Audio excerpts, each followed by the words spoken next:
तर काँग्रेसचे नेते राहुल गांधी यांच्या आज महाराष्ट्रामध्ये 2 जाहीर सभा होणार आहेत। सोलापूरच्या काँग्रेसच्या उमेदवार प्रणिती शिंदे यांच्यासाठी राहुल गांधी यांची जाहीर सभा, तर बळवंत वानखेडे यांच्या प्रचारासाठी परतवाडा या ठिकाणी देखील सकाळी 11 वाजता जाहीर सभा होणार आहे। तर प्रणिती शिंदे यांच्या प्रचारासाठी दुपारी 3 वाजता राहुल गांधी यांच्या सभेचं आयोजन करण्यात आलंय।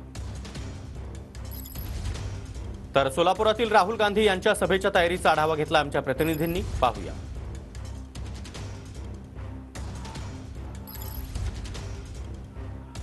काँग्रेसचे नेते राहुल गांधी आज सोलापूरमध्ये सभा घेणार आहेत। सोलापूरमध्ये प्रणिती शिंदे या काँग्रेसच्या लोकसभेच्या उमेदवार आहेत आणि त्यांच्या प्रचारार्थ राहुल गांधी आज सोलापूर नगरीमध्ये दाखल होत आहेत।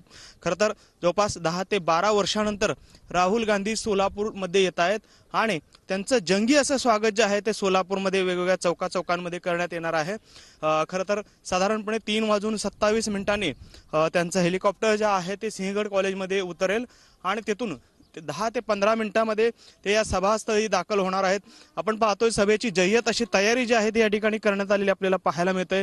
जवळपास 20,000 आसन क्षमता असलेलं हे मैदान आहे सोलापूर एक्झिबिशन सेंटरचं आणि या एक्झिबिशन सेंटरमध्येच या ठिकाणी राहुल गांधी यांची सभा जी आहे ती आज पार पडणार आहे।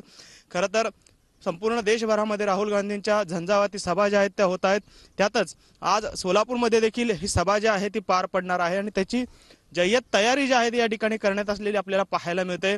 खरं तर राहुल गांधी हे अनेक वर्षांनंतर सोलापूरला येत आहेत, त्यामुळे कार्यकर्त्यांमध्ये मोठा उत्साह जो आहे तो निर्माण झालेला पाहायला मिळतोय। कॅमेरामन विनोद हुमनाबादकर सह सागर सुरवसे, TV9 मराठी, सोलापूर।